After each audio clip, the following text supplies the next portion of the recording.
Hold on 1 second. My stupid headphones disconnected. Okay.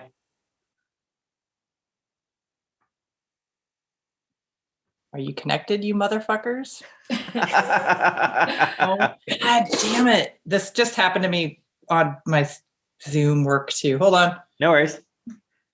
This is what the patrons I really like these headphones, except I hate Bluetooth and they suck at Bluetooth. Gotcha. I've never had Bluetooth headphones for this exact. Okay, hold on. Yeah, neither have I. Also, So technically, I could use them as Bluetooth, but I just always plug them in because, yeah, it's a pain. I don't think these plug in. Hi. Hey, how's it going? It's good. How are you guys? Awesome. Nice. Loving the blonde locks. Yeah. Well, thanks. It's my COVID hair. I had purple, and then I'm going to do turquoise, but then I thought I should wait until I get back from Philly, so I don't have to deal with trying to keep it going while I'm in a new place. I gotcha. How long are you in Philly for? Just your episode? Yeah, but I'm in isolation. So I got here Tuesday. I'm in isolation for 7 days. I have to drive to get tested tomorrow for halfway through, and then they test me at the end to make sure that I didn't pick up any COVID on the plane. I did not. This is the first. I haven't been anywhere.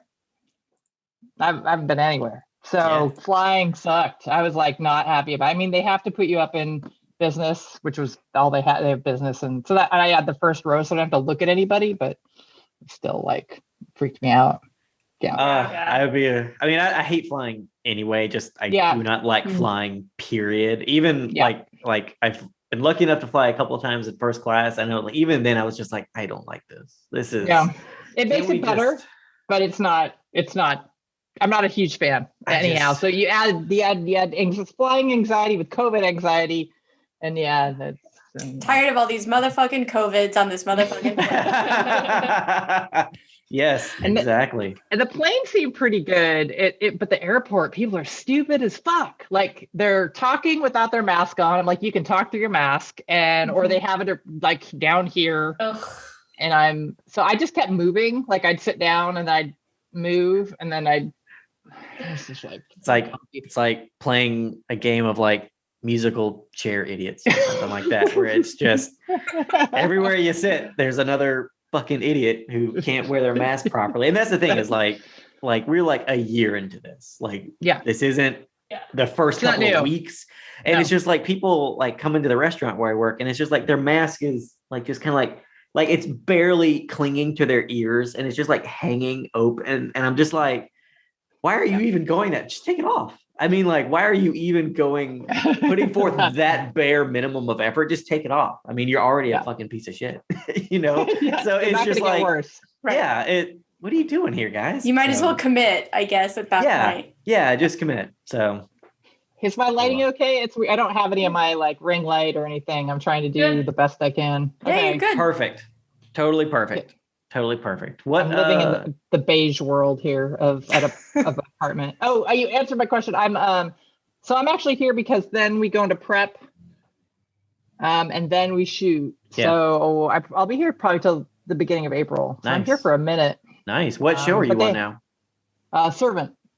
Oh yeah. Oh yeah. Okay. Let me check that out. Nice. It's super creepy. It's good. It's weird. It's a very weird show. I really like it, actually. I really like it. I don't like Zoom rooms, but I really like the show. M. Night's great. Night is great. The show has a little bit of a weird history where this guy created it, and then he wrote a script and then brought it. Night's company got it. And then him and Knight sort of created the show they changed a bunch of stuff because originally it was going to be an anthology thing. So Apple bought it. And then that guy and Knight, that guy wrote everything for a season. Knight doesn't write anything. He directs and kind of creatively oversees, but he doesn't write anything. So that guy wrote all of first season. And then second season, I think him and Knight were kind of, even though Knight's great, by the way, and I've heard maybe not so great thing, not just from this show, but from other shows about Tony. But so by halfway through the second season, Tony had kind of pissed off. They had brought in another writer, but trying to do it. So they didn't start The Room until season 3, which is when I came in with the rest of the brand new folk. Gotcha. So we had a show that was already established, but Tony was not very good at planning out where he was going. So we had to like solve a lot of problems. We're still solving them. We're in the last season. Night wanted it to be 4 seasons. And so we're on season 4 right now. We're shooting Nice. season 3. We're writing season 4. Very and- nice. So it's pretty cool. So basically Knight has these ideas like, he's like, I think I want to have this episode, episode 403 is going to be this, episode 404 is that. So it's kind of like having a writing prompt, but then you basically can creatively do whatever you want as long as we're kind of heading towards the resolution that he wants. Nice. So That's really cool. I Yeah. think it might be the most creative freedom I've had on any show, except maybe Nice. Lore.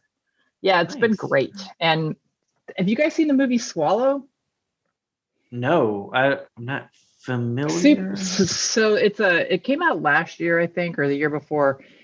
The director Carlo is the director of my episode. Did that movie? It's a good weird movie. You guys, Oh, I think he was, Is it about the woman who like has Yeah. like an issue where she has to eat like Pika, yep. yeah, that's what it's Oh. called. Yeah. Oh, Yeah. cool. Yeah. Okay. It's really good. It's a super like strange shot, beautifully feminist sort of kind of oppression tale of this woman sort of having no control, and this is how she finds control, and it's really good. That sounds really cool because I mean I feel like that the affliction's the wrong word. Pika? But the condition is very interesting to begin with. 'Cause Yeah. I remember seeing like a documentary on it, and it was one was just like eating pieces of chalk. And she's like, Yeah. I don't know why I'm doing this. Yeah. But it seems like that's a great thing for like, oh, we're gonna make this scary now. Yeah. And stuff like so that's I'm gonna have to check that out. That seems And really awesome. he handles it really well. Yeah, so I'm excited. I haven't met him yet because, as I said, I'm in isolation. So, Gotcha. which Is he currently in isolation too? Wait, so everybody can start prep and all that? He got here earlier, so I think he might be out by now Gotcha. because some of the directors got here early. I think he's United States. Some of them, there's been a lot of directors from. They picked a lot of people from out of the country. My original director was like this 28-year-old German woman who they really liked her shorts, and she's working on a feature right now, but they couldn't get her visa done. Oh. They even had like Knight has some powerful friends, as you might imagine. They even had like a congressperson trying to help, and Oh wow. with COVID and everything, they just couldn't get it done. It's just Yeah. different. That But sucks. yeah, no, it's a good show. I'm very excited, even though I don't like flying. I'm just very excited to be in a different room. yes. It's like some variety in your walls is Yeah, it's a good I thing. mean, even if they're white, which I'm not, I have corporate art on the walls. I don't. It's just different. It's just a new place to be, and I haven't. Where are you? Okay, I know where you are, Will. Calissa and Kate, where are you guys now? We're in Bloomington, Indiana. Yeah. So you're back Which is you're in Indiana. yeah. She's in just a Nice. different room at the same house. Yep. We live together. So, Oh, nice. There you go. That's Yeah. awesome. so. You guys are very close then. At least you've Yeah. you've had each other for Yeah, the we tried to get isolation. Will to move in with us, but he decided that he wanted to go back to Alabama. So that I was his decided- choice. I needed to be with my family. So, Yeah. Wow. so, Will. yeah. Also, I when mean- I told my mom that COVID was forcing me out of the state, she was like, "So you're coming home, right?" And I was like, "Yeah, okay." She didn't understand that you're in like such a codependent friendship with us. Yes. Some people like their families. If I had to spend COVID with my family, I wouldn't worry about it because people would be dead. It might be me. Don't know. Somebody would be dead. Awesome. So I guess Wouldn't- Jessic's looking after the animal babies and all that. He's got the menagerie. Yes, he's home. I Aw. think, I like Jessica a lot, but we've had a year together straight, and not having 3 weeks is nice. I think we both are like, we can, we both like to play we like to watch the same movies and TV shows and stuff. And we have, luckily, the way our house is, you have to go outside to go to the upper master bedroom. So we do have like a natural split that's been good. People who don't have that, I imagine it's really tough, but still, like, just, there's just something about sometimes just being by yourself that's good, Yeah. You just, even if it's not uncomfortable to be with the person, just to have the space and be like, oh, I can turn the TV on to whatever I want right now. I can, like, I don't have to worry about if they want the TV or if they want to work out, because sometimes I'm like, I need the TV to work out. And he's like, okay, which is not a big deal. But like, he might be watching a show and I'm like, I want to lift weights now, but I like to watch, he lifts weights outside. I like to lift weights with people on the TV. I need the people to lift the weights and me to lift with them for the motivation. Every night as I'm going to bed, I have to listen to Kate work out to Wet Ass Pussy. So That's true. Every night. That it's my warm-up song. It's a good song. It's a great song, actually. Yeah. So yeah, I get it. Yeah. So when she starts to hear that there's some whores in this house, she's like, oh, Kate's working out. Okay, cool. That's why I fall asleep too. So Yeah. Very comforting. Yeah. So that's what our COVID experience has largely been like. That's awesome. That's hilarious. Yeah. I mean, it's almost been exactly a year because I was in Canada for the 100 right now last year. Like, we didn't get back until the 17th. Like, we were like one of the last shows to be shooting in Canada because we were trying to not just finish our season, we were trying to finish our series. Yeah. So as things started to shut down, we were like looking at it and we were supposed to go till Tuesday of the week. And all of a sudden, like the next day, we're like, we're shooting on Saturday and that's our last day. So let's just make that all work. Yeah, it's crazy. So we got home on the 17th and I've been in isolation since then. So it's been something else. Not fun. No, I don't think, I think some people, there's a few people out there who, Jessica's okay. He's a fucking introvert. Doesn't, he's actually been fine. I thought I was an introvert until like I just realized how much I just couldn't do. Yeah. I was like, at the beginning of it, I was like, I don't even like people that much. I'll be fine. And then it was like, it turns out that occasionally I like the few people I like to be around. Yeah. I like bowling.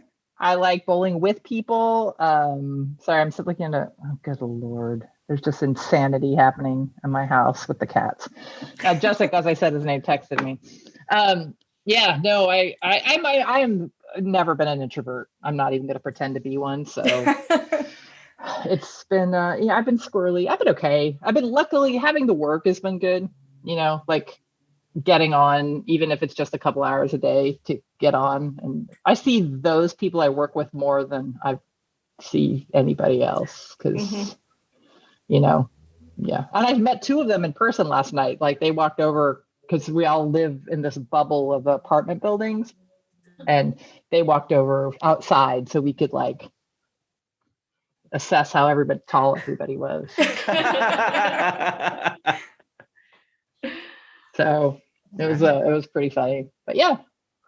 Awesome. So I can't believe we're 10 years coming up on 10 years for this fucking Teen Wolf thing. Just a few months. Crazy. It's 10 years. And So weird.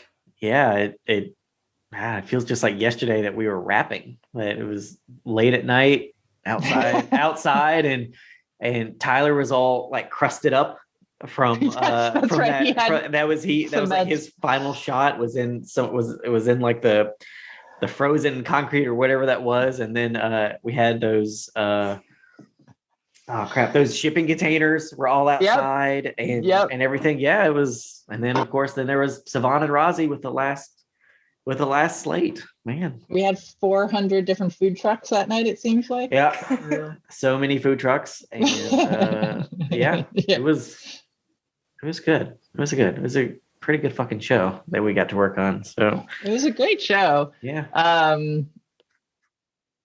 Let's see, what was I gonna say?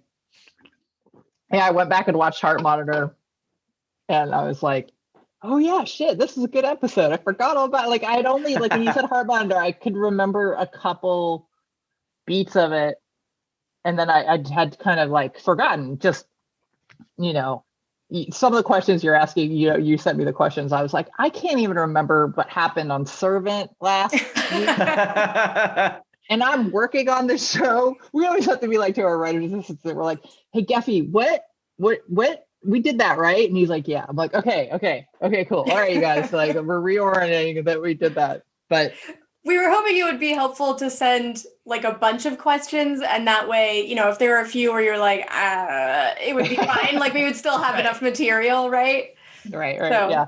Do hopefully. you guys have an official way to start, or are we started already? We've started. Yeah. We're good. Yeah, We're just Will's talking about it. gonna edit it later. He'll whip Fix it it in into shape. post. Fix it in post. Yeah, Exactly. Yeah. So, but speaking of post production, Kate, do you want to jump in with that first question? Yeah, just the big overall question: what was it like editing for Teen Wolf? Well, that's a big question. So I came in. Let's see how the whole story happened. I was working on a terrible reality show, and I think that was right. Nope, backwards. I was working on Making the Band still, not a terrible reality show, good reality show. Blaine, our post super and post producer on Teen Wolf, asked me if I could, I think it was Making the Band. Fuck, it might be Wipeout. Can I cuss? Because I can't communicate Yeah, without that's fine. We cussing. got a bleep button. Okay. We're good. Yeah. Do you have to bleep it? Who are you putting this on ABC? What the fuck? We're keeping it PG-13ish, but you be you. But then, like, So- well, we have like the uncensored ones. for, Yeah, like a beyond. yeah. Yeah. Yeah, all right, whatever. So no, I can't even remember what show I was on, but I was on something I thought I had to continue. And Blaine had come to me and said they just needed a music editor for the pilot. This was when it was the first pilot. So they needed someone to come in and do some music editing. And I'm very good at that, but I could not leave. I can't remember. I felt like I needed to stay where I was doing. And I was like, what the fuck is a Teen Wolf? Like, I don't, like, I wasn't. So I actually told them, I said, Gabe is available. So Gabe went and did that. And then Gabe went with that editor to go work on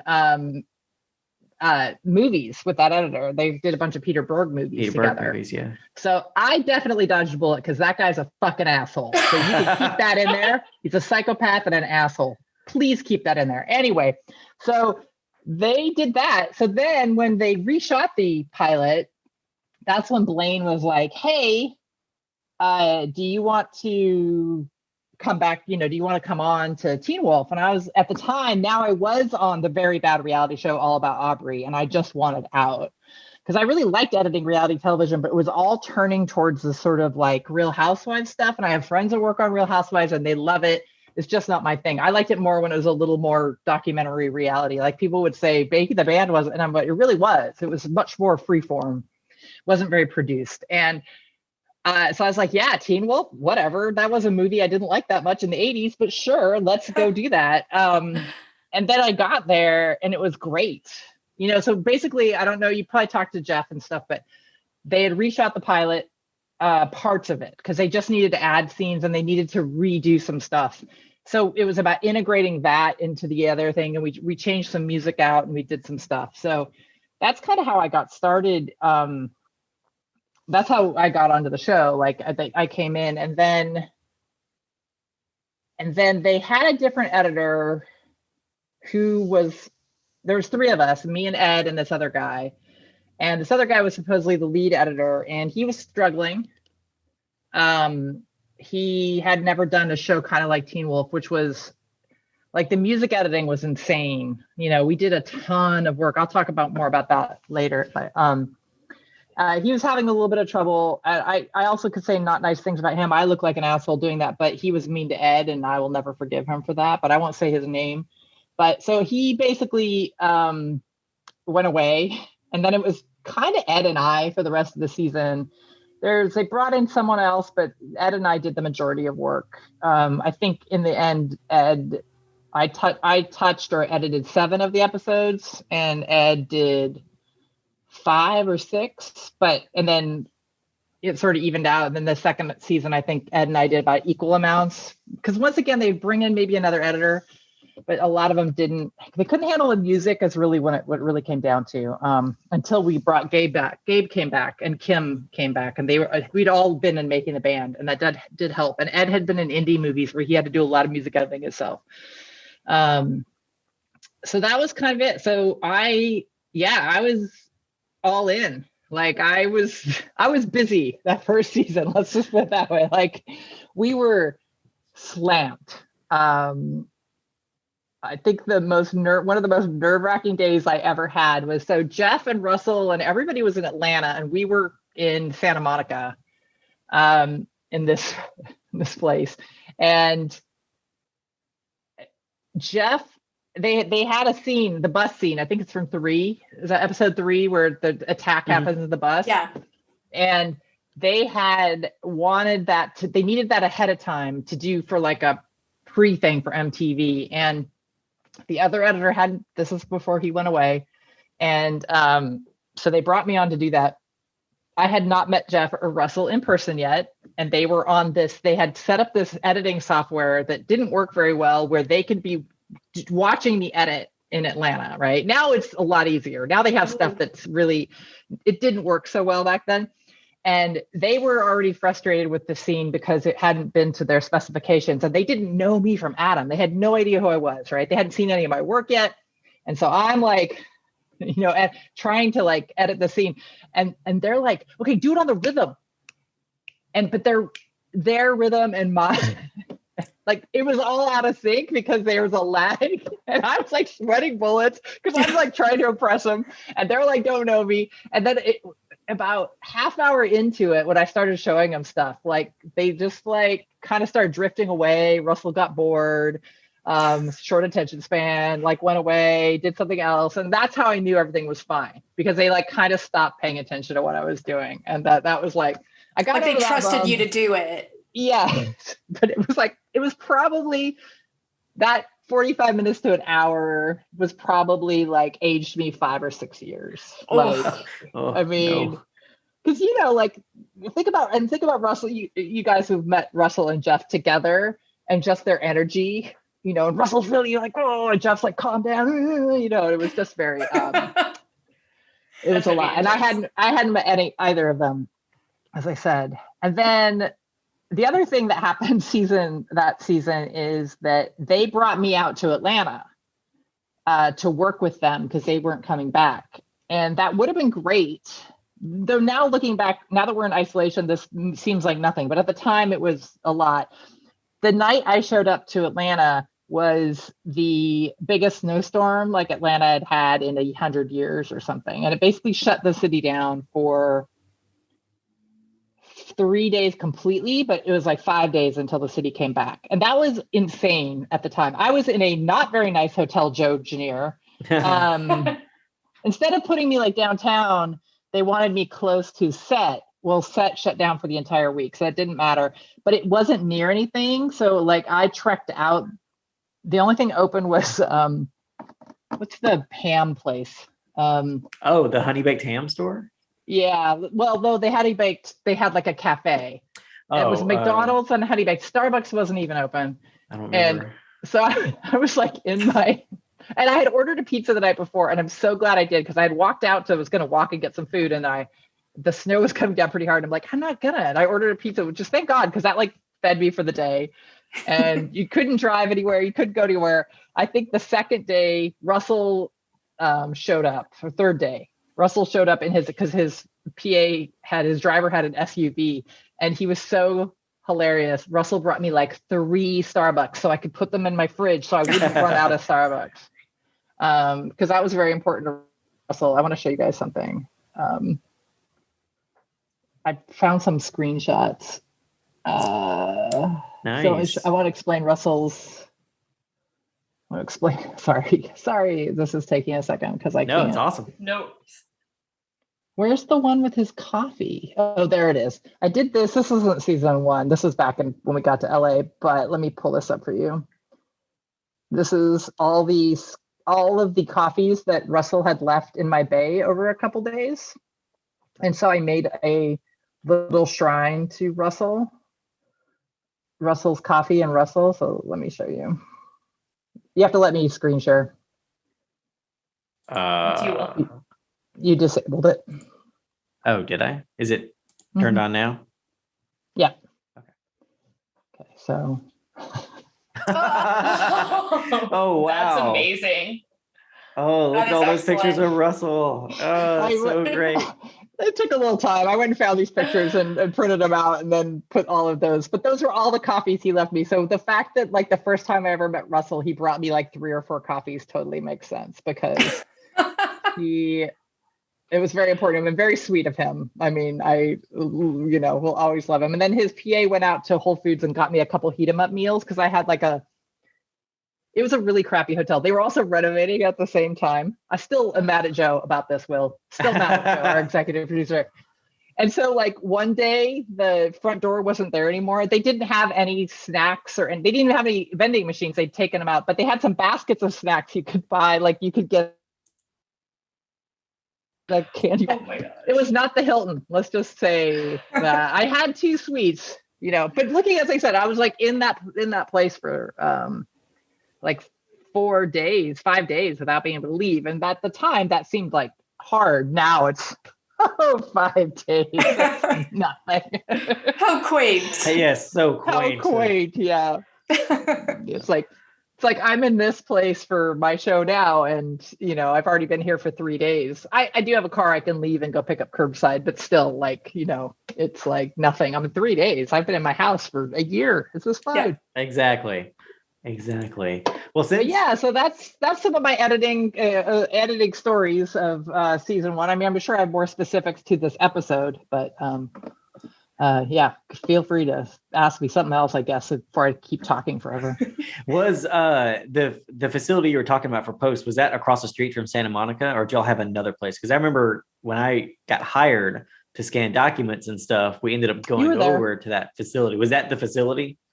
Yeah, I remember meeting you. Yeah. You came in to do reshoots, right? Mm-hmm. Yep. Because that's when I met you. So we were there. We were there for season 1, and they were writing season 2. They started at some point, and then we moved to Burbank season 2, and then we moved to the stages when we all moved back. So to answer the question you had written down, I know I never went to Atlanta set. I was supposed to, but they didn't shoot the entire week I was there. So I did have one of the best meals of my entire life, though, on the Friday when I could drive. Oh, the Thursday, Laura, the music supervisor, Laura Webb's father and family came and got me. Oh, wow. He used to be, he's actually in the show. Wayne Webb used to test snow tires. Like that was his job. So he was like a professional driver, but so he came and got me, and they took me to Richard Blaze's hamburger milkshake place. That was like the best. It was nice. So good. And then the next night I went to Kevin from Top Chef's restaurant because we were big Top Chef fans anyway. I do remember my meal. It was one of the best meals I've ever had. It might be because I was stuck inside, but it was a fantastic night. Excellent. Who does Lara's dad play? In the episode where Jackson has the snake come out of his eyeball. Yeah. So when he's swallowing the snake, the teacher that comes in is Laura's dad, Wayne. Oh, okay. That's awesome. Fun. It is. It's rad. Is that venomous? Will? Yes, I think that's right. What's it called? Venomous? I thought it might have been venomous. I don't know. I edited it because the snake coming out of the eyeball is one of my favorite sound designs I've ever done. Nice. I love that bit. It's so cool. It looks so good. It was like, it's like there's this extra sound right as the snake gets about here that I put in, and it's so gross. I love it. Yeah, it is. I love the sound design on the show. Is so much fun to do. So much fun. Yeah. Nice. Well, I think Teen Wolf definitely had plenty of opportunities for interesting and gross sound effects. Yes. Over all 100 episodes. So The only one that ever bothered me was the fingernail scene. I can't handle fingernail stuff. But that Is it what it so, was? Like, Which fingernail? It was like season 5, I want to say. Someone loses a fingernail. I can't even look at the screen, but I you think can it's in still like hear it. science class. It's like they're sitting in science class, right? Yeah. And I know your thing, so I was like, Calissa, I already watched the new Teen Wolf, and 32 minutes in or whatever, you're gonna have to look away because it's like her kryptonite. Oh, is that when like Tracy with the chimeras and stuff? I think it was like I think it's a chimera thing. Yeah. Yeah. I remember Kate, that now. that's my friend Hillary, who I think I named somebody in the house, Hollow Echo. What's our Echo house? Eichen House. Eichen House. Eichen House. House. She's named after, I named her the characters. She hates eyeball stuff. So like when the snake, so I have to do the same thing with her on any show I work on. If there's a like eyeball thing, I have to be like, okay, at 5 minutes 14, close your eyes for 5 seconds and you'll be done with the eyeball stuff. Yeah. And then she gets mad at me if I forget, or like there was stuff later in Teen Wolf. They did the eyeball thing with the dudes, and I hadn't worked on that part and I forgot. She was very upset with me. And I was like, I don't remember. I did scold Will because I had like the one thing and he didn't warn me. I was like, you were writing on the show, Will. How did you not know that? I don't know. Are we gonna talk about when Angela and I introduced you guys to Will? Yes. We should definitely talk about that. We did mention it in our intro episode. Okay. All right. Have you met Will?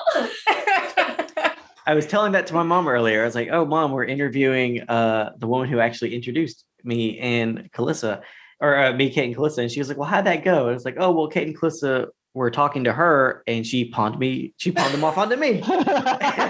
Little did she know. Pawn you off. Pawn is such an ugly word. It is. You guys weren't the pawning type. There were other people who maybe were fans who I would like to pawn off, but though I'm still friends, like you know, like with some, you know, the ladies from Not Another Teen Wolf podcast. Karen. I speak with them, not all of them, but I speak with Brooke and Natalie a lot. Natalie and her partner Leo, they come and stay at my house when there's not a pandemic. Aww. They were at my house when we found my neighbor's dead body. Different story. My God. Still sounds like one worth telling though. Yeah, go on. No, we'll just leave it at that. I think it's good. She's a huge nice true tease. crime fan, so she was like, what? Really perked up. Yeah. This wasn't crime. This was just a heart attack, and he was. Oh, Oh, that's sad. I'm sorry to hear that. No, he's a racist jerk. But whatever. Well, never mind. Wow. Never His mind. dog Take was very that. cute, and his dog is fine. Oh, Got the that's dog. good. Dog is good. Dog's That's well good taken to know. care of. Dog got everything's good. That's good. That's good. Well. but yeah, we do have to thank you for introducing us to Will because he is our best friend. Yeah. Yep. There you Still, go. See, still look at best that. friends. Still going strong. Yay. Yeah. Yeah, and we 7 years talked- strong. In the intro episode, we talked about how like we met Will, and then he was like, "Oh, let's go to a diner and just like, you know, have some food and chat." And we sat down at this diner and looked up, and it was 6 hours later, and we had just like Whoa. talked about nerdy shit for 6 straight hours, Yeah. and that's how we knew we were gonna be best friends. We Yep. just like had That's a bunch awesome. of nerdy shit to talk about for that It got whole to the time. point where like on weekends we just like, because we lived in Koreatown and he lived, you know, up in the valley. So he would just like come get us on Friday night and we just stayed there till Sunday night because it was just too far. Well, it was to just because travel. like we would hang out. LA's and- big. Yeah, LA is so big, but also we would just hang out and then it'd be like 3:00 in the morning and we're Yeah. all just Yeah. still watching movies and stuff. And it's like, Yeah. now we got to And we had drive no back. AC. And then at Yeah. some Also, po- we yeah. had no AC. Yeah. so. And then I feel like at some point someone was just like, just stay. This, No why are we AC. doing this? Why are Oh, we yeah. doing this? You know So, yeah, what? no I AC. was saying, I didn't have AC when you guys lived there either. I just got AC like 3 years ago. Yeah, no, I get it. I'm in Echo Park, and we lived many years in that house without AC, and then I was like, "Fuck this." Yeah, we lived on 6th floor and it was an old apartment building and they said, well, they filmed there constantly and they're like, so we can't have any AC units in the windows. Because it's an So, eyesore, and yeah. it'll also Like mess you know, with if you time wanna shoot a periods. It's like, period yeah. piece. Yeah, You know what? exactly. TV ruins everything. TV and movies, they ruin everything. Like whenever we were looking at Who places needs to it? live in LA, it was like the only bad feedback was like, oh, they're filming there constantly. We're like, that how could that be a bad thing? Because That sounds fun. we Yeah. realized. Yeah. Oh, I Couldn't can't get our park. mail. Oh, I Right. can't park Yeah. again. You We couldn't Right. do our I can't- laundry. Yeah, that was the big one because they would always want to film in the basement because Yeah. you know it was kind of old timey looking and stuff, and it was like, okay, but I have no clean clothes though. Okay, so you guys pay for my dry cleaning. Then we're Yeah. fine. Yeah, There you go. exactly. Absolutely. That's how you do Absolutely. it. You can really play that system. Will, you went. Yeah, Yep. you- I constantly mute myself on accident. He does. Don't know what's going on here. All right. Well, I want to jump ahead to this next question that I've got. What was compared to the other, what was Teen Wolf like compared to other shows you've worked on? Like, can you what was that like? That's like, well, so Teen Wolf was the first scripted thing I had edited in TV. I'd done some assistant editing in some horror movies when I first moved to LA. Some fine films like Mimic 2 and Children of the Corn 7. Like, don't get don't get jealous. All Do not get classics. jealous. I'm all about those horror sequels. Yeah. Also Hellraiser 5, which was pretty good, actually, in comparison. There were some other ones and some other Hellraisers after that that weren't as good. Is that the What's space 5? one? No, 4 is the space one. Oh, okay. 5 was Scott Derrickson's like first out of college film. Oh, It's right. pretty good, actually. It's got Craig Sheffer. It's I good. forgot about that. Yeah. Oh was yeah, actually- that's the one I told you, Kate. Like that. See, like it was originally, I think, a different Hellraiser film, and then or just a regular spec script, and then they turned it. No, into that's Hellraiser. Deader. That's Oh, Deader. that's Deader. Okay. And that's a really interesting idea. It was an okay movie. There's parts of it I still really like, but it didn't really have an end, and it never did, and it didn't really make a lot of sense. Whatever. And then we had Hell World, which Lance Henriksen. Like that's another. Anytime you have Lance Henriksen in a film, it's fabulous. So Right. Stamps it up. I was pretty excited to work on a Lance Henriksen film. But anyway, so I worked in reality television before I came to Teen Wolf. So it was completely different for me, except like I mentioned before, because I'd worked on Making the Band for so long, you did not survive on Making the Band until you became basically an expert music editor.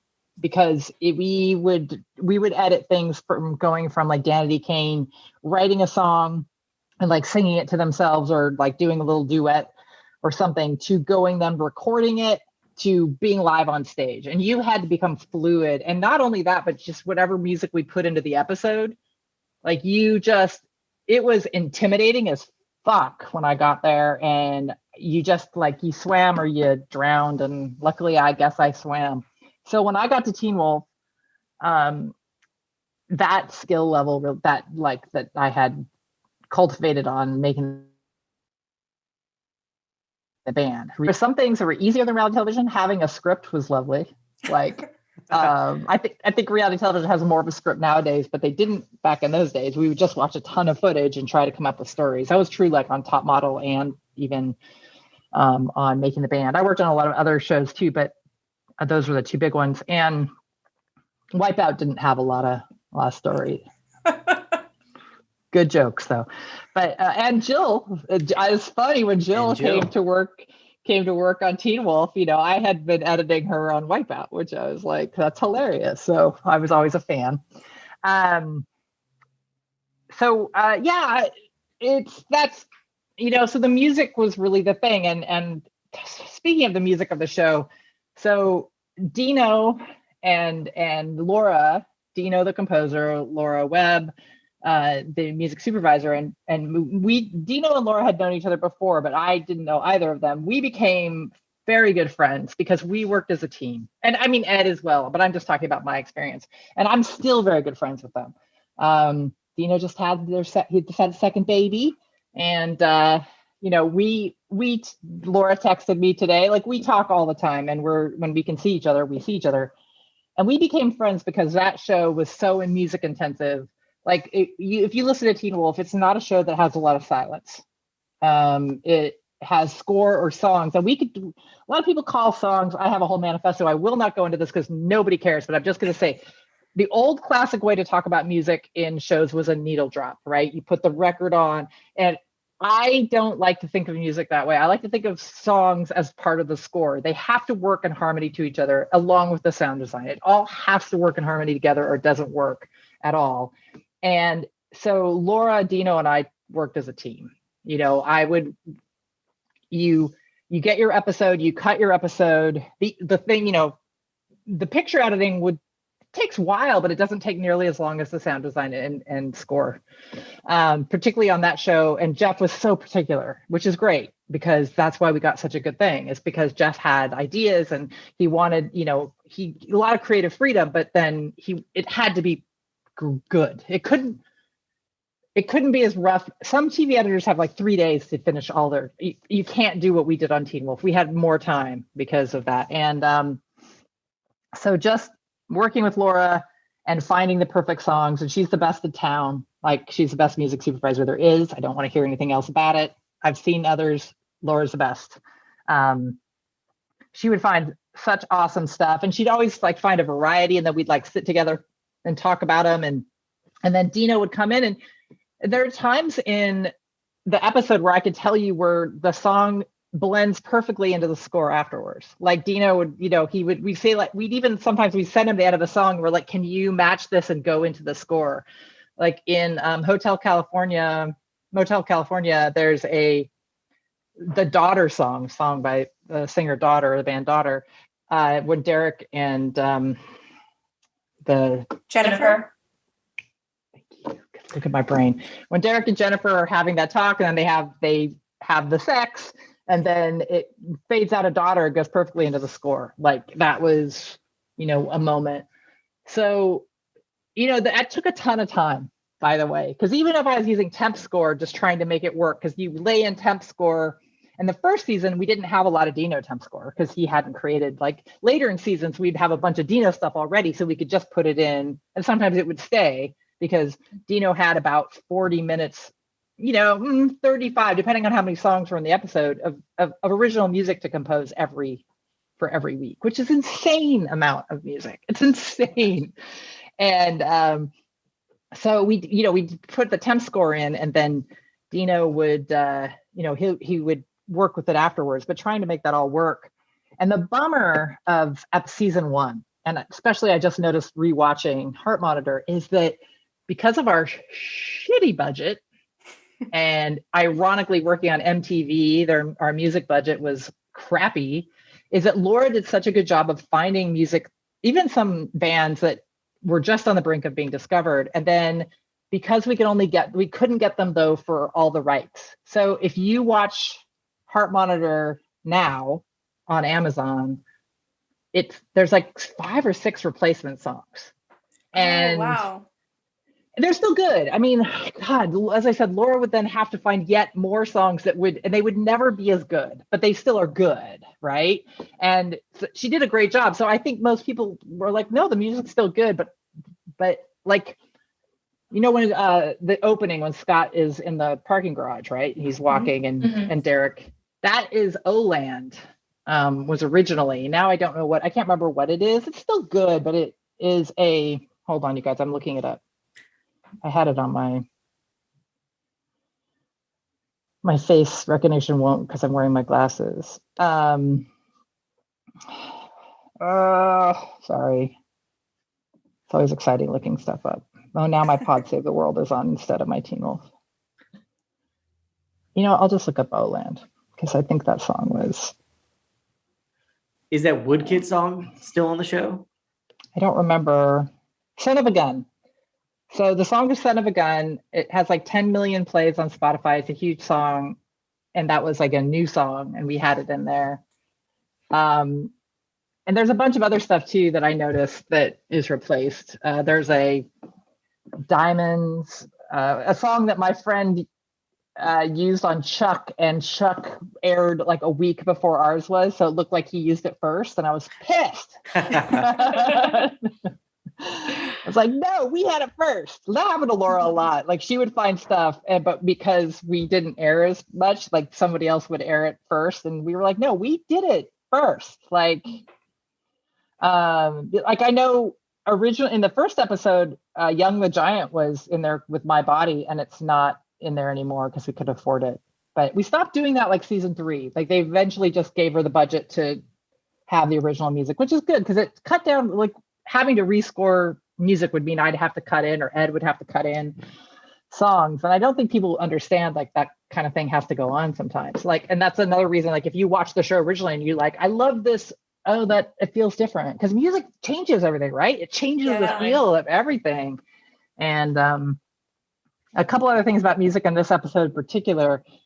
So that scene between Jackson and I want to call her real. Allison? Yeah, but I could only think of anyway, yes, let's just call the character name so we don't confuse people. So I won't be like Colton, but between Jackson and Allison in front of the lockers, which I love that scene. I thought that is when I was like, Colton can act the hell out of, like, he was already good, but that he's so menacing, but at the same time you kind of feel for him. Like, oh, I loved it. But I have to say that scene was really hard to edit because Allison, she kept moving. She's very good and she gives you a lot of choices, which is great. But a lot of choices involved not doing the same thing with her notebook and hands. So I remember, if you watch carefully, you'll see a lot of continuity problems because you pick you know, screw the continuity if you're going to pick the performance always, you know. So you'll notice like her notebook is down or up, or, you know, you're like, you do what you can. But yeah, so I actually originally, all those piano keys, I scored that piece. Now, look, I'm not taking anything away from Dino. Dino's a master. I am just good at editing. I suck at playing anything. But I originally sound designed and scored that little and he did it later, but he did the same. He followed the same thing. We had this bed of sound design I found, and then each piano, found a bunch of piano keys, and it's very, very simple and it's very, very sparse. And I loved that. It was a lot of fun to get to be able to do. So asking Will what you think is different between Teen Wolf and a lot of other shows that are on the air now, even though I've mostly just written instead of editing, though I have edited a few other things, is that you don't get that freedom, I think, to be able to have the time to create that kind of sound design that can be part of the score or replace the score sometimes. The same thing with, there's a lot of fun sound design in that episode, because like when he's having the memory of trying to find, you know, Allison as the anchor when he's going through the hallway, like that was really incredible. That was a lot of fun to do. And then when in the vet's office, after they knock him out and he's waking up, and it's kind of that weird, you know, that was like a sound effect library that had some weird things that we put it all together to kind of make that. So it sort of replaced the score, and then the score will come in and take that. And then of course, when we finish the show, we have, you know, sound designer that comes in. But in Teen Wolf, a lot of the sound design that we did in the Bay, we kept. Though we did have an incredible, like, I'm not taking away from, like, when Brian Parker came on the show, he did some incredible stuff for us. He's an incredible sound designer. And he did some great, like, he's the guy that took like the real actors' voices and then would go find apes and lions and not the first season we didn't have this, but after I think season 3, every actor had their own roars and growls based on a different animal that he was like putting them with. So It was rad. I love talking to Brian because he liked to talk about sound like I did. You know, he was like, we were like into it. So I guess that would be to try to kind of answer your question with way over talking again. Perfect. Love it. Yeah. Love it. Yeah. Awesome. You talked about Crystal Reed giving you a lot of different options for takes. How much footage did you typically have for an episode to go through? Lots more than we ever needed. Yeah, like the directors always gave you a ton of stuff. I'm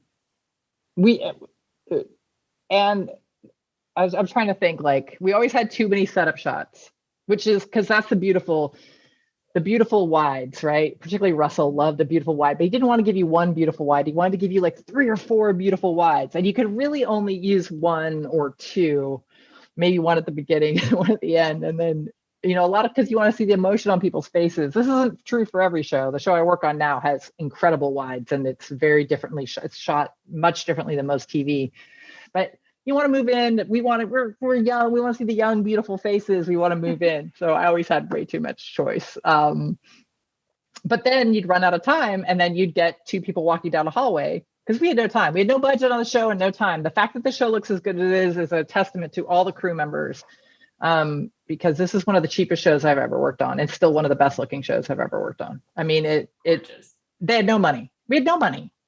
So you would run out of time. And particularly if you had new directors, like Toby was a new TV director. He'd only done movies before. So he was constantly running out of time. So if you notice, there's a couple, just 2 shots, you shoot behind, you shoot in front, you shoot cross, that's all you got.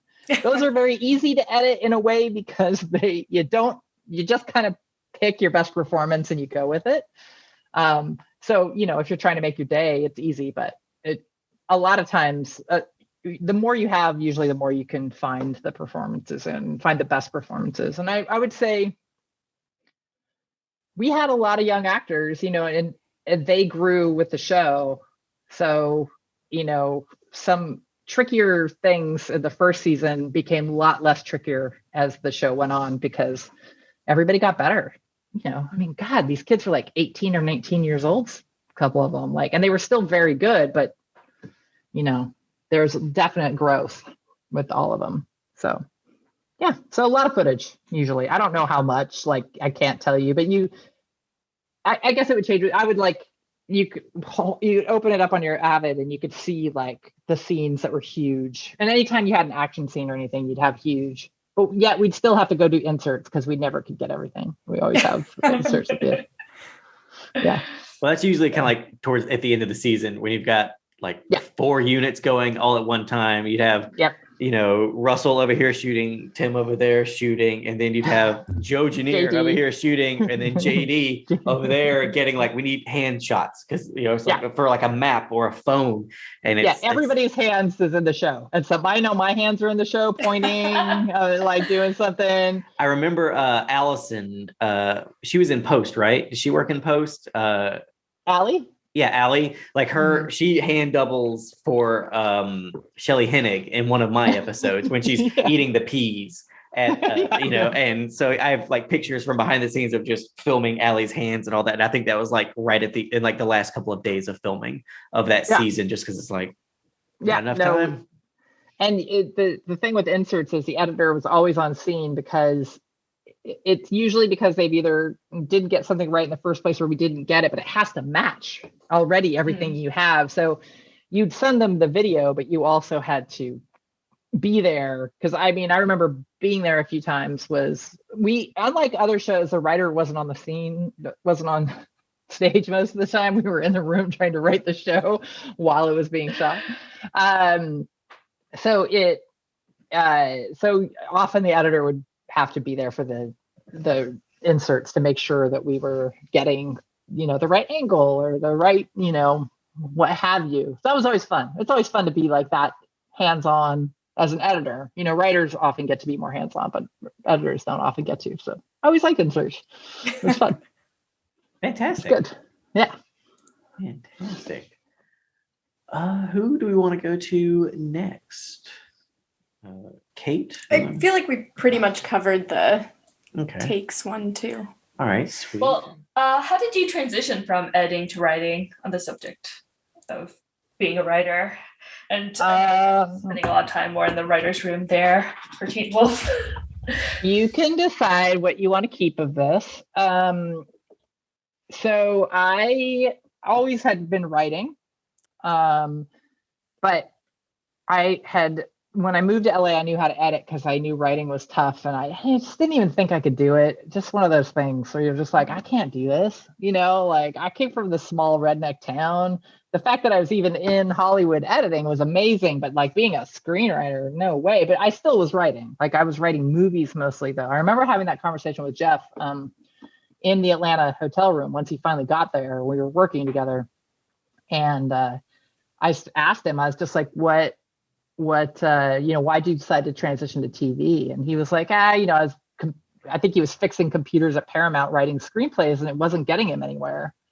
And he just decided that he realized that he could write TV and he could make a little movie every week, and that's kind of what Teen Wolf was.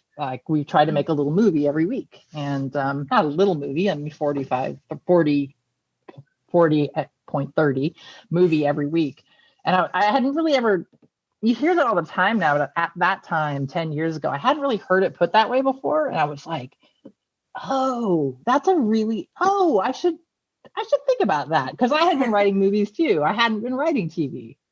And then because Ed and I just basically spent so much time with Jeff, because Jeff loved post. Like, I think he felt comfortable there. I don't know. He loved post, and we had a great time. And he would definitely leave us alone to do our stuff, but he came in and liked to hang out and just, we, create cool things together. So I just got to know Jeff really well. And Jeff, at the time, would fire his entire writer's staff every season. That's just the honest truth. And so after season 2, he fired them.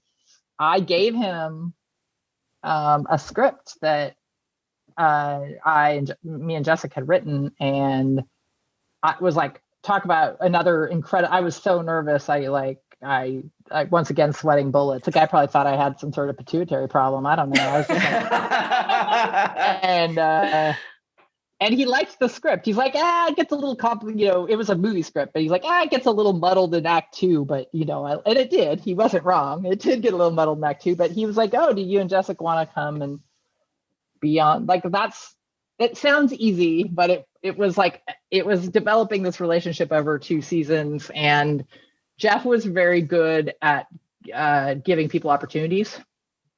Like, that's a really nice thing. Like, people who worked on the show went from, got to direct, and people who, worked, like Will started, coming in, helping, and then he worked his way up into being in the writer's room. Like, people were rewarded for putting in the time. So Jeff knew I wanted to write, and he gave me that opportunity. So that's how I did it. And then, I wrote for a couple seasons, and then I went away and wrote on a different show. And that was mostly to do with MTV than anything else, just because they, and please keep this in, they basically fucked us on our contracts. And they can call me, and I'd love to talk to them about it. I have emails to back that up. Angela and I both got really, really screwed. When I tell other writers about that, they're like, what? I'm like, yeah. Anyway, so I had to leave so I could actually progress in this town. But I did come back to do some editing. I think I touched at least one episode of every season. I wrote, and I either edited or wrote all the way through season 4. And then I came back and did sometimes more than one, but at least one episode I either came and helped on editing or took over or edited fully every season, I think, after that. So there isn't a season I didn't do anything on, which is cool. It was fun to be there. It's fun to be able to like come back and do stuff. So yeah, that was my transition. And then from there, I've been, mostly I did a little editing like on a Disney show called Andy Mack, just for their pilot, and then went to The Exorcist, because that seems like a natural progression to edit on a Disney show and then write on The Exorcist. I think Sure. Yes, they check a lot of the same boxes. So Disney now owns Fox, which is what The Exorcist was on. So it does all come around. It all comes together. Disney's going to own everything. So, I mean, and I think they're going to open up the Exorcist theme park part of Disneyland, where you can go. I would visit the shit out of that part of Disneyland. You go deal with your inner child demons, right? You take your child and you deal with your inner demons. Yeah. That's what they're going to do with Big Thunder Mountain. Is when you come down, it goes right into pea soup. And that's right. It's gonna be good. As long as there's an animatronic hot dad John Cho involved in this equation, I'm totally on board. He was a hot dad, wasn't he? I feel like he has repeated, there's Searching, where he's like hot single dad John Cho, and then there's like The Exorcist, where he's hot foster dad John Cho, and then there was the Grudge remake where he was hot soon to be dad John Cho. That's what it was. That's what it was. Yeah. All good stuff. Just put hot and John Cho. Yeah. I didn't know the full progression. My episode of Exorcist I did the beehive or the wasp hive on his chest, so I have like pictures of John Cho's nipple with the beehive, the wasp that crawls out. Honestly, not sure which part of what you just said I'm most jealous of. It was pretty fun. That was a rad show too. Outstanding. I enjoy a show where I can do something where people on Twitter or Reddit are like, "That is so gross," and I'm like, "Thank you." Yeah. T-Wolf, it was the snake coming out of the eye. That was the Yes. apex of gross. I mean, we did other gross things, but to me, that was the real. Yeah, and It's a like compliment. the way his eye like sort of like flies in one direction. It's just great, really. Muse did such a good job on that. Muse was our VFX company, and they did such a good job on. They did a It good looks job dope. on a lot of things, but that snake was excellent. They did a Yeah. fantastic job on that. I will always love him for that. John Gross is his name. Yeah, he's great. And he really does lean into that. He loves the gross. We had a I great time. remember for season 5 when we had Pete Plotchik as the guy in the tank and all that, and we were shooting him like his transformation where he's like finally out of the tank and becoming hot again, and and John's is that Hot Nazi? Hot Nazi. Yeah, And okay. Hot Nazi, and John's there with his iPad, like just taking pictures as like we're filming, like Pete, like because they like put him in like different layers of makeup. So they would do a little bit, he'd go away, they take some off and all that. And then John's just there like on his iPad, like giggling to himself as he's like comparing pictures side by side. And he's like, because he's like figuring out how they're going to make this transformation work. And he's just like laughing to himself behind the camera. And it was great. Yeah. Yeah, I mean, and they did, once again, they had no budget because nobody had any budget. And the stuff they did on, sure, there's things that I know they wish they could have done better. And if anyone's ever giving it shit, I want to be like, well, they had $5 to do that. So like, let's just everybody cut some slack because nobody was making millions on this show. Yeah. By any means. I think it was Kate or Cliss. I'm not sure who it was who, when we were talking to Dino of just how because Dino was saying we had no money to do anything, but it's like you wouldn't know that watching the show. Like, I mean, if you watch any episode of the show and be like, how much do you think that cost? Someone would be like, $5 million. Or you're like, I mean, it's a gorgeous show. It's so beautiful. It looks so good. The action is so great and fluid and bombastic. Everything looks like it costs a lot of money. Like we had incredible people. I mean, we have incredible crew, like all the way from all our camera people to our stunt people. Like, we had the guy who did Spider-Man. His nickname is Spider, and he did a lot of our effects. And I think that's a poor mofo that had to do the loping. Yeah. I remember loping, you guys. That went away real fast. It wasn't fast enough, Will. No, it's there for the whole first season. Like it's there, but did it go away season 2 or 3? Because somewhere in season 2, it finally goes away. And I will just say, Russell tried to keep it for a little bit. He kept trying to convince me it looked okay, and then I was like, it doesn't.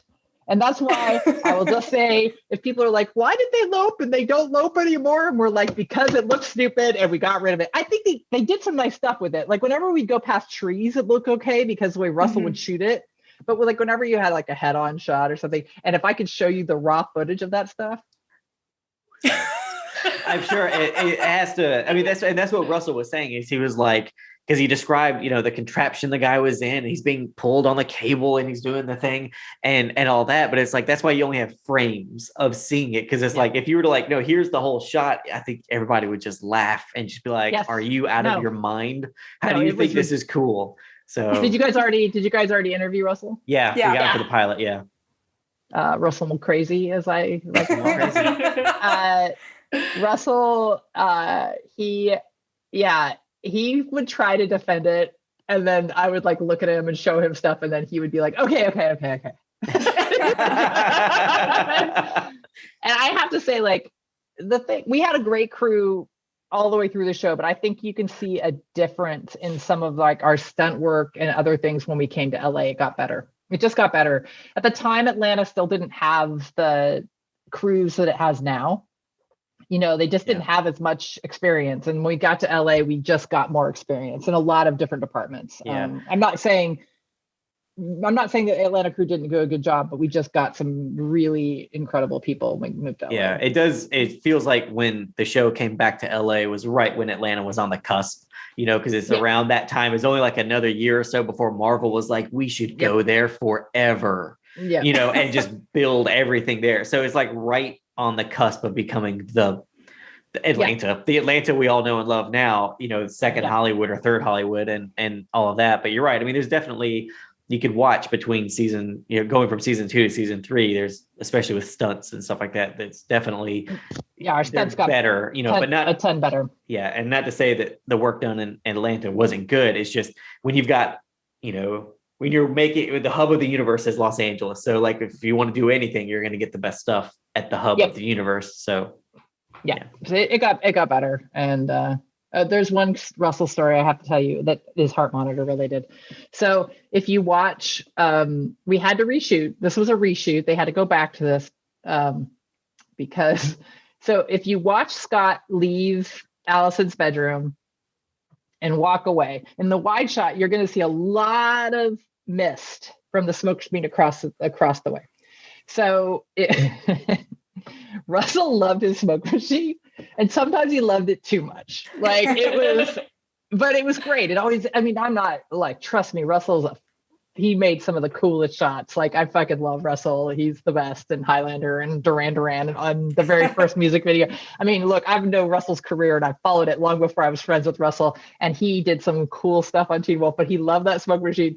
And when you turned around and Scott heard something and we found out it's the Alpha in the bush or whatever, the first time there was so much smoke and you could hear Russell be like, okay, good smoke. Okay, stop the smoke. I'm not going to do his accent, but the whole thing is just like, it's like Cheech and Chong back in the 70s and 80s. Like, up in smoke.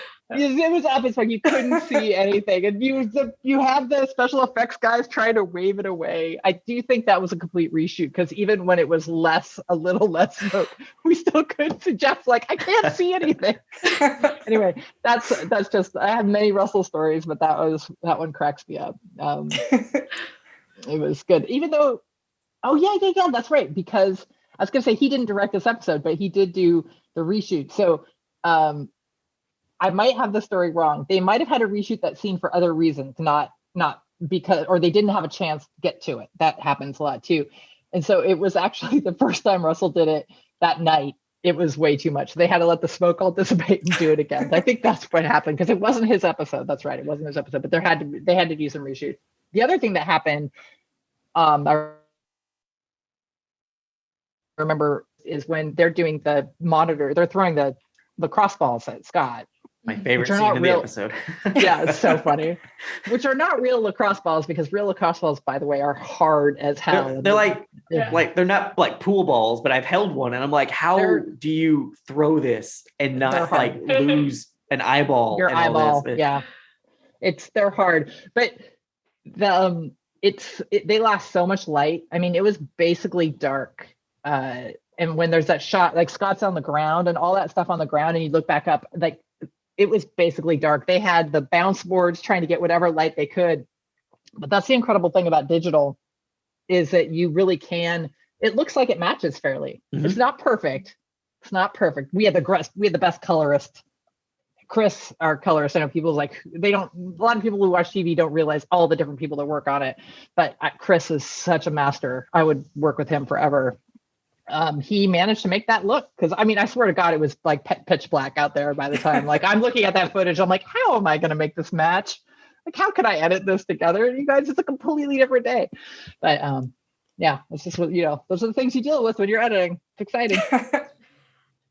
Well, it definitely feels like editing is kind of like taking all the thing, it's like, because you've got the script, but then you get all the footage and you're watching your footage and you're taking all of the things you wanted to do but didn't have time but then turning it into the thing you didn't have time to do with all this footage that doesn't really work. But then when somebody watches it on TV, they think it's fucking awesome because they have no idea of all the problems you went through just trying to get all these shots to work together and all these scenes that were shot on different days or different shots on different days.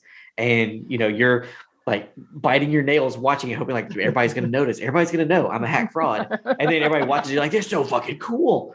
You know, 'cause they just have no clue. Oh, absolutely. You just don't know all the different things that you have to deal with until, you know, editing is magic. It can be magic if you do it right. If you do it right, it should be seamless and no one should think about it, right? They shouldn't really think about the editing.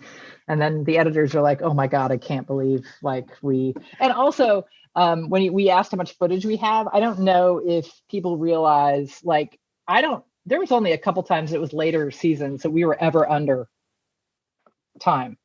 Most of the time we were like at least 7 minutes over. And I had an episode, I think 18 minutes over. That's half an episode practically. Yeah. Another half an episode. That was Russell.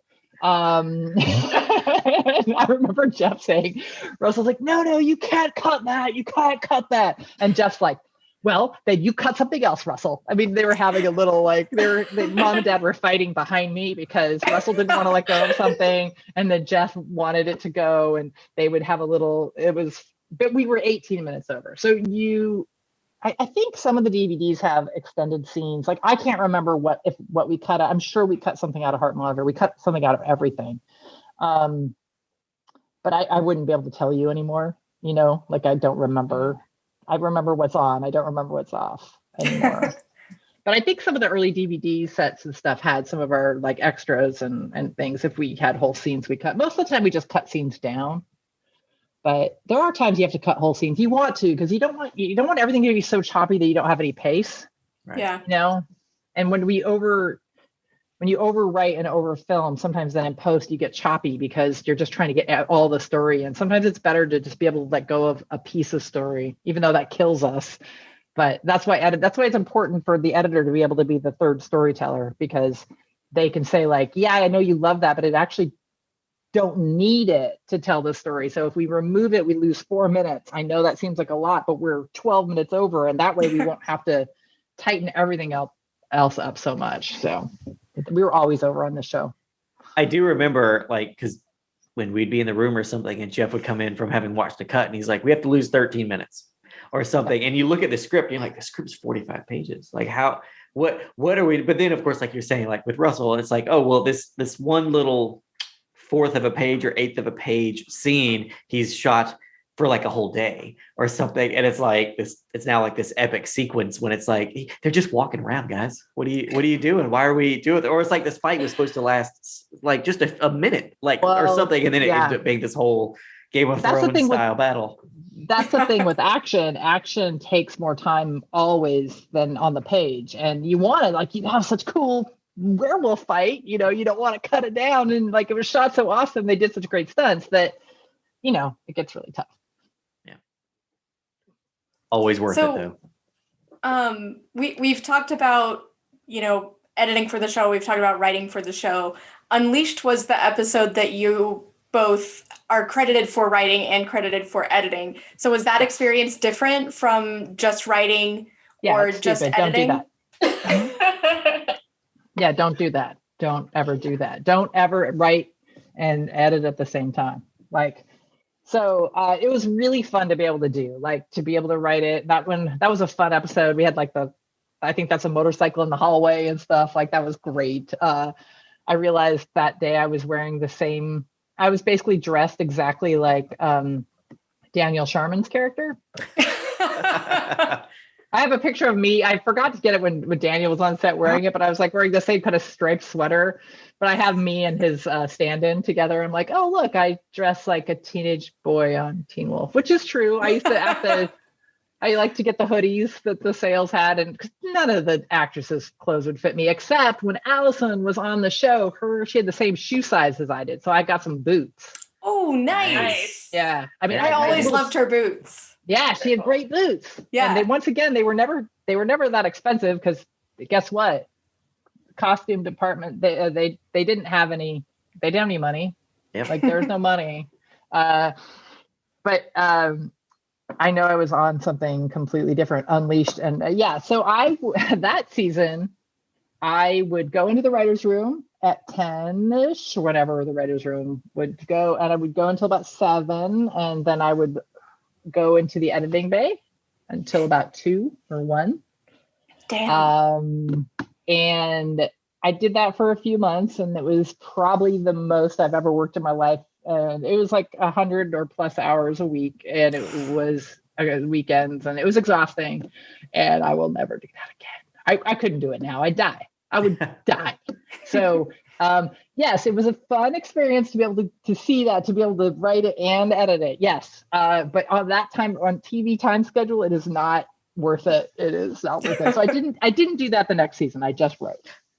That was the season I did not edit until, at least I didn't edit until I was done writing. I think I came in after, because we'd finished the season. A lot of us would be, we guess what? We didn't have any budget. So a lot of times writers would be done by about episode 9. And then we would be done and Jeff would finish up, which is why Angela and I like to say, like, remember that key in the wine bottle? We had nothing to do with that. We weren't around. It doesn't make any sense to us either, Jeff. You could definitely tell like how far into the season it was by how few writers were in the room. Because by the end of it, it would just be like me and Jeff, and I'm just taking notes, and he's at his laptop, and it's just like, "You want dinner, Jeff?" Because it's just there's nobody left. I You're out of remember money.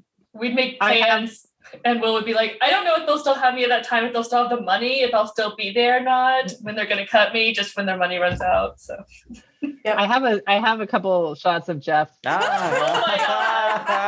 That I is love excellent. Oh my, that's he looks great. like Gollum.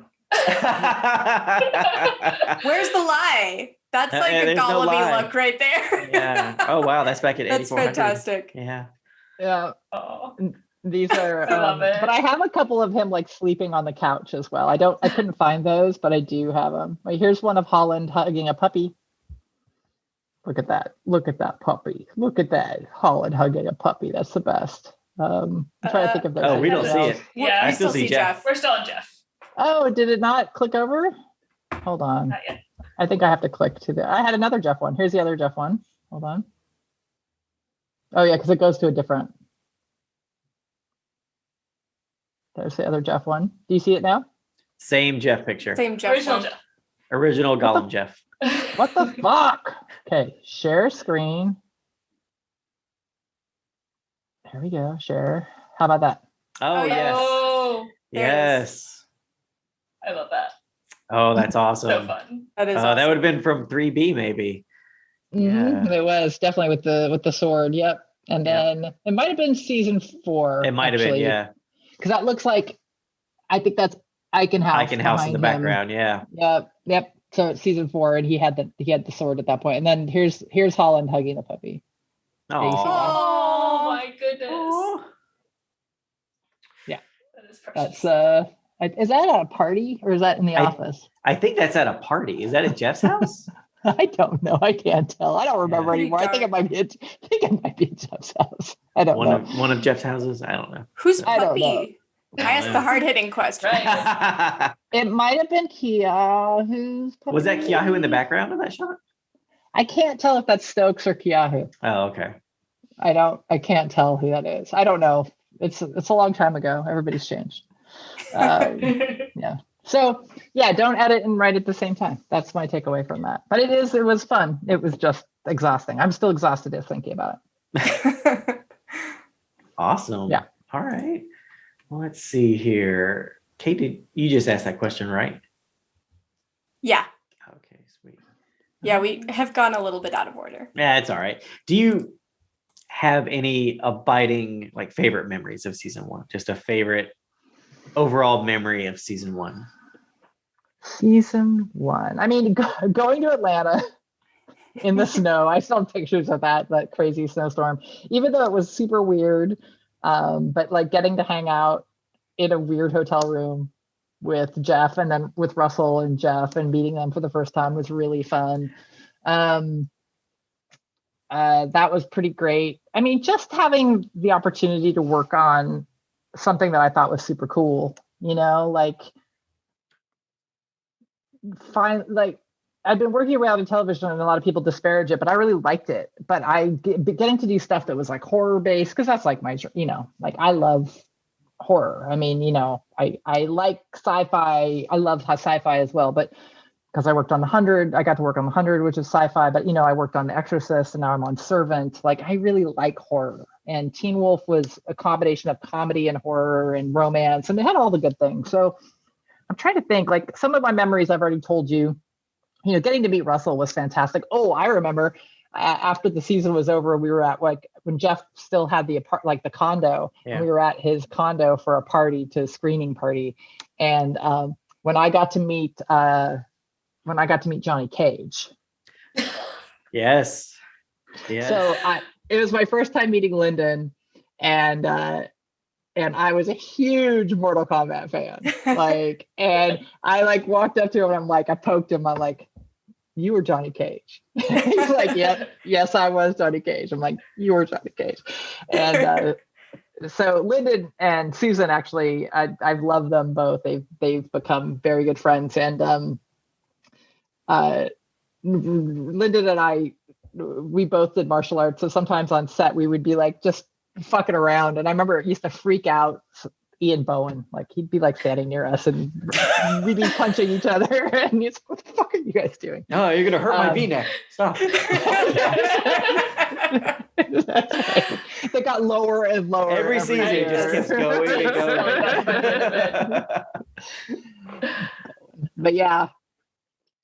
I mean, you can tell from the stories that I didn't know the crew first season, right? I mean, I got to meet people at parties and things and got to get to know the actors a little bit. But when they moved back to LA, season 3, which I know you guys are talking about season 1, but when we moved back and we were on stages together, we did everything. It was writing, and that doesn't happen very much anymore, where you do everything in one place. Places, every other show I've worked on has, shot in Canada and post is in LA, and writing it.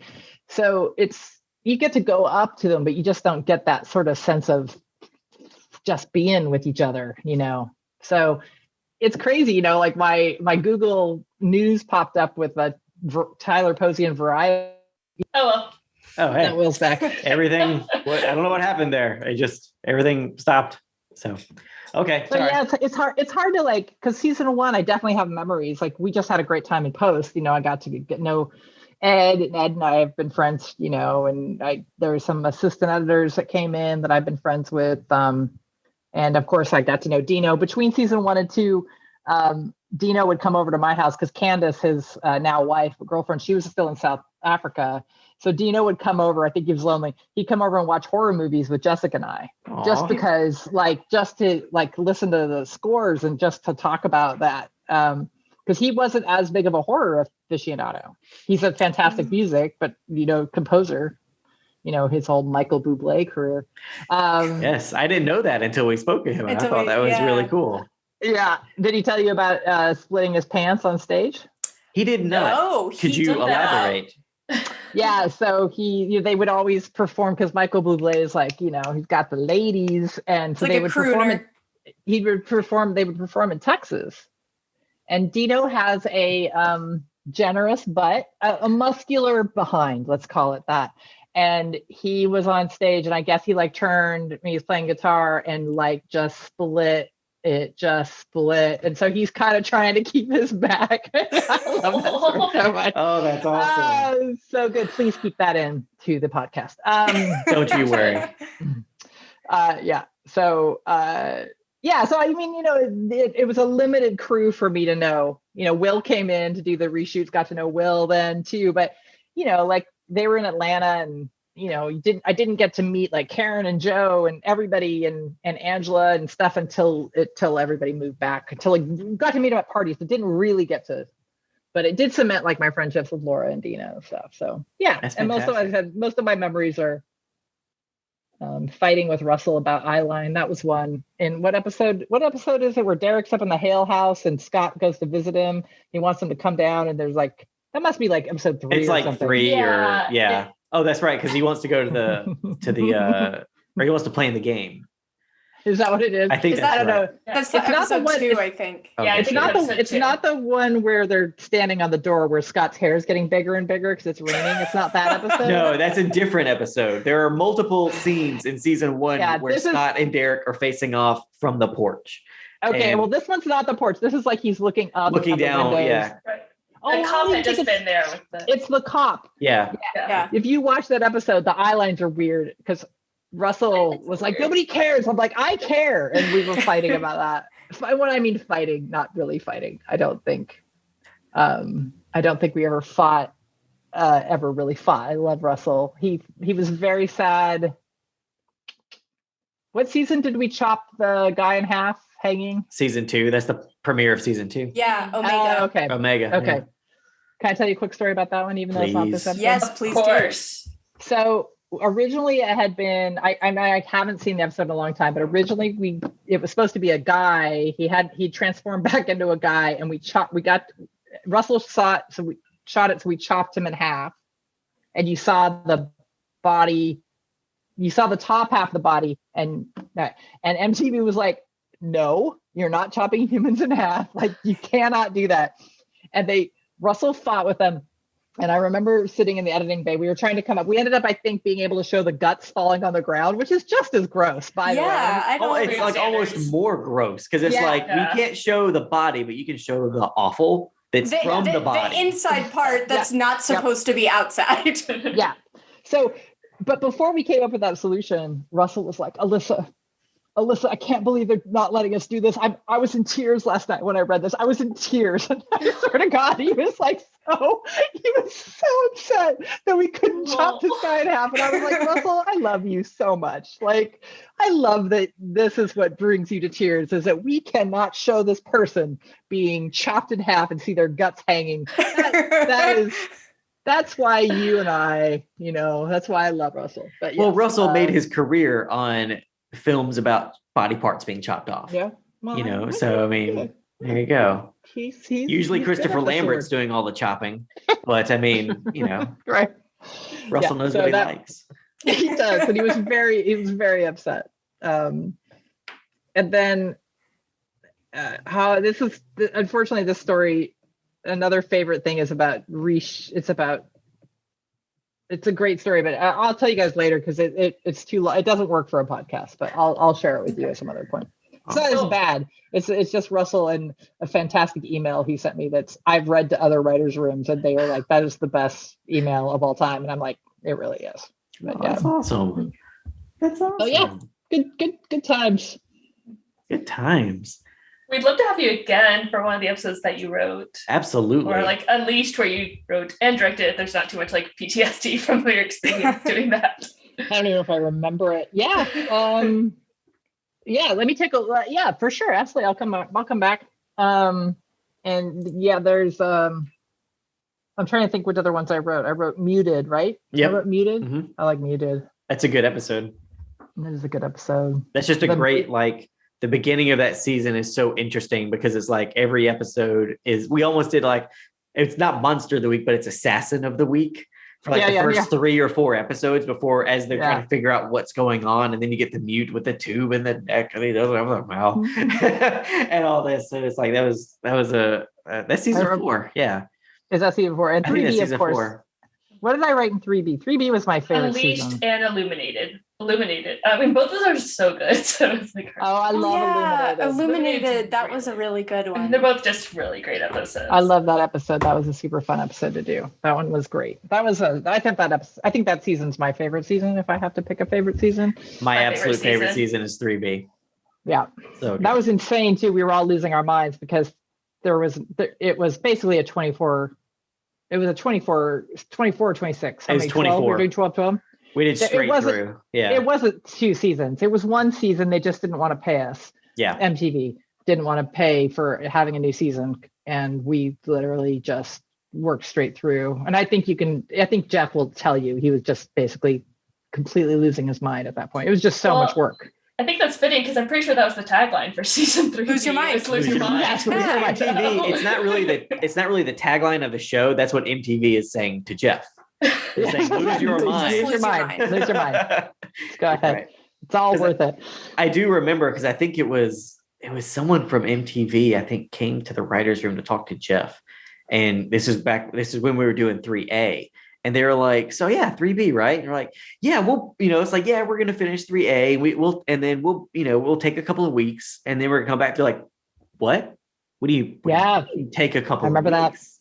And he's like, well, we need just some time to decompress. They're like, no, it's you don't stop. Like we are not stopping for anything. And it's like the crew had some time off because we had to stop shooting because we had to write episodes and all that. But then it's just like you just kept going. And it was like I remember that happening. I actually remember the day where he's like, we're gonna keep going. And we were all like, and that was remember when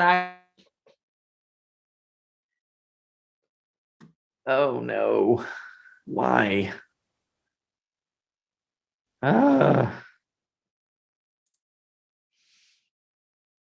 everybody He just really before likes Mike that comes back. face. I don't know You what's back? going on with my Zoom. You back, Yes. Will? Oh, there you are. Yes, I'm back. All right. Yeah, it was Joe, because I really wanted to edit Jen Lynch's episode in 3B. Because I had an Eraserhead candle in my bay, and she said she'd get her dad to sign an Eraserhead poster for me. And then I didn't get to because Joe wouldn't let me edit anymore. Because I think actually, Joe, it's weird because most of the time Joe is about the money. Really? But I think he actually thought it was worried for me a little bit. He's like, no, I think you're just right. I don't think you don't need to do both those things. I'm like, okay, that's probably good. Because I would have been dead. So at least I was only doing one thing. But I do remember that, Will. I do remember when Jeff was like, we're gonna just keep going. And we were all like, we are very tired. I think that's like from having interactions with people on Twitter or whatever, like I don't think people just don't understand how hard it is to make a show. Like it's so expensive to do it, but it's just like everything is hard. I mean, I'm not saying everything's not fun. Like there was never a day when I went home and I thought to myself, I don't want to do this anymore. It was always, we had awful days sometimes, but at the end of the day, I was like, I'm very happy I got to do that. Oh yeah. But it's so much work to make a show, to make 12 episodes of a TV show. Doesn't matter if it's hour long or half hour, whatever. It's just so much work. And then for someone to be like, God, you look so tired. How about 12 more instantly, please? Yeah. And it's just like, it gets rough. It gets rough. And then season 4, it's 12 again. Because I think Jeff was just like, we can't. This is not sustainable. You can't just do this. He said to stop. But of course, MTV was then like, okay, well then we'll do less next time. Instead of 24, just 20. How about that? Yeah. 20 is good, right? That's like a vacation. Yeah. I always love when I read that. They're like, yeah, it was 6 episodes. I'm like, it was 9 fucking seasons. It was not 6 seasons. It was 9 seasons of Teen Wolf because those 5As and 3A and 3B, 5A, those are distinct seasons. Even if we didn't stop, they're distinct storylines and we had to re-break them all and we had to recast like all the things. New locations and everything. Yeah, no, you're right. Like, well, look, TV is the greatest job in movies, and TV are the great. We get to make believe for a living, which I'm never going to say is bad. But yes, it's not easy at the same time. It is a 12-hour to 14-hour days on set. It is grueling. Sometimes you're in the writer's room forever, and you want to go home, but you have to break it because.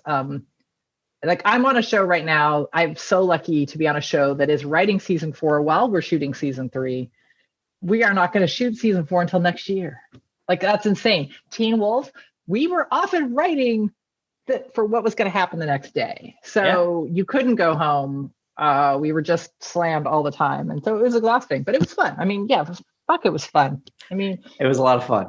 Yeah. Like I still love going to set, and we always like, going to set and seeing a fake rock or a rain season. Here's another shot really quickly. This is much later in the season when they're doing the Lily and Brett, I think on the lacrosse field. I don't remember what season that was for. What is that, Will? That would have been like 5A, maybe. Because that was, I think, when Brett was like new. Oh. So those are all lights and then rain towers. Yeah. Out on the lacrosse field. That's Jessica and my brother. Actually, my brother came to set. But awesome! going out there to see fake rain. I mean, actors aren't super pleased when you make them stand in rain all the time, but whatever. But it looks so cool. It does look so cool. It like going back to what we were talking about. It's like making this show, but making a show is so hard. But then we got to go watch it at Jeff's house every Monday, and everyone was so excited to see it. And it was great because like, you know, like we'd be watching the episode and then someone would get thrown through a wall and everybody would start clapping because it's like that was so much fun to watch and to see. And it's like, well, that took like 2 whole seconds of screen time of this episode, but it was like that was like a week of like Gary Stearns working with people to make it work, you know, and stuff like that. And or just having like Holland looking fantastic in something, and it's like that's Barbara and her people and all that, you know. It's like everybody works so hard and through all the blood, sweat, and tears, and then you get to just watch it, and you're like, oh, that's what we got to do. This is the thing that you got to do, you know. And it's great to, I feel like, where you have a job where you have like not an immediate, but you get to see the fruits of your labor, you know, that it's like we killed ourselves for months and months and months, many 14, 15, 16-hour days. Is like, and then here's the product that everyone loves, you know, that we're all super proud of. So, and that we'll still be talking about 10 years from now. Yes. I hope. Yeah, it's a show that I'm very happy to go back and rewatch. Like, you know, I talk about it a lot too, in writers' rooms. So they would make me shut up about it in The Exorcist. Sean would be like, guess it was on Teen Wolf. I'm like, why don't you watch the show? Maybe you'll learn something, Sean. Sean's a good friend of mine. He was the showrunner. He'll never watch this because he's dumb. But Sean's great. But he was like, yo, we Teen Wolf. I'm like, I'm sorry that we were so rad and we did these things ahead of time. Like, because there's been a couple times where people have pitched stuff and I'm like, we did that on Teen Wolf. We can't do it because I did that exact thing. Yeah. So try not to, you know, there are things that didn't go in Teen Wolf though that maybe you can recycle for something else. Like a lot of pitches a lot of stuff that never made it to the screen. You know, all storylines that never happened. People I would love to. I'm gonna see if because I have like everything from the writer's room that I just took with me. So I've been thinking about like I should go back through all the notes because it was just giant pages documents, and just to be like, because I was just like, I and Kyle would just be writing like just everything you said we would write down, and just because, you know, you have to go through all those bad places. I don't know what's going on here, but you'll have to go through all the bad storylines to get to the good stuff. And a lot of times, and Jeff said this, you know, like it feels like you're going in circles, but it's actually, you're just getting slowly closer and closer to the dot, to the bullseye of what you need to be. Is that where the whole spiral imagery came from? No. No. But it's a nice metaphor now, though, Kate. I like that you pointed it out. Yeah, you should ask Jeff. Like, sometimes the storylines, some of the stories that didn't happen weren't because they weren't good. They just didn't happen because we didn't have time, or we chose a different storyline. Some of them were bad. Some of them were just because we chose a different storyline. But you should ask Jeff, like, if you could share some of the stuff that didn't make it. Yeah, I will. That'd be so fun. I'll definitely do that. See if I can go back through and find some interesting ideas. Jeff always talks. He was always the biggest spoiler of everybody. Anyhow, like he would be like, "Okay, you guys can't spoil anything," and then he'd like get talking to like an interview or something, and he would just be like, "Really, Jeff?" Yes. Well, that would be the thing. Is like I would be on set and I would take a picture and I'd go and be like, "Can I post this? Is that okay?" And he'd be like, "Oh," he's like, crop it a little bit, take out this one little thing." And then like the next day there'd be some article where he's like giving away the season. And it's just like, what? Come on. I was worried about this little picture and you're talking about like fucking Nagitsune and Void over here. And it's like, what are you doing?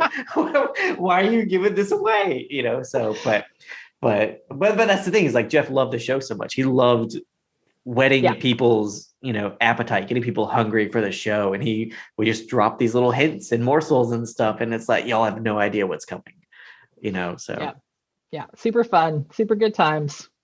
It's fun to remember it all. Yes, it was. And maybe we can even all celebrate in person sometime again. It would be so nice. Seeing people. It would be, I look forward to seeing people you know, because Me too. It's, And if we can't all see each other by the summer, I'm going to be like, Jeff, you have a new house. It is big. Let's have a big old party there. yeah, that would That'd be fun. awesome. Wouldn't it be crazy to see everybody? Will's getting vaccinated. Well, his first vaccine this week. So Tomorrow. What? Tomorrow. Yeah. Which one are you getting? I don't know. It's not- Well, if you're getting the first one, then you're probably either getting the Moderna or the Astra one. If you're getting one, you're getting the Johnson & Johnson. I think I'm finding out tomorrow exactly what it is. So, but yeah, so we'll see. That's rad. Way to be in the state that's doing that. You less people that you're getting it already. Good job. I don't know. I feel weird about it, but I'm also like, No. I'm around Do not- people that I don't want to be around at my job. also- and it's like, But also don't feel weird about it. Basically, at this point, if you're offered the vaccine, just take it. Because there's a lot of That's people who aren't making their appointments. I even have a friend who's cruising through the CVS's every night to see if she can get an extra one. Just like, hey, yeah. you hold Yeah, it. Kate and I are on standby list where Yeah. if we can get there within like 15 minutes, they'll send us a text and we'll be like, Yeah. we'll do that. No, do it because they're going to go to waste. And so it's not like you're cutting in line or dressing up like old ladies. Like if you can get it, Yeah. We're just gonna be Yeah. like those ladies on Glow and just be like, yeah, totally, give us the vaccine.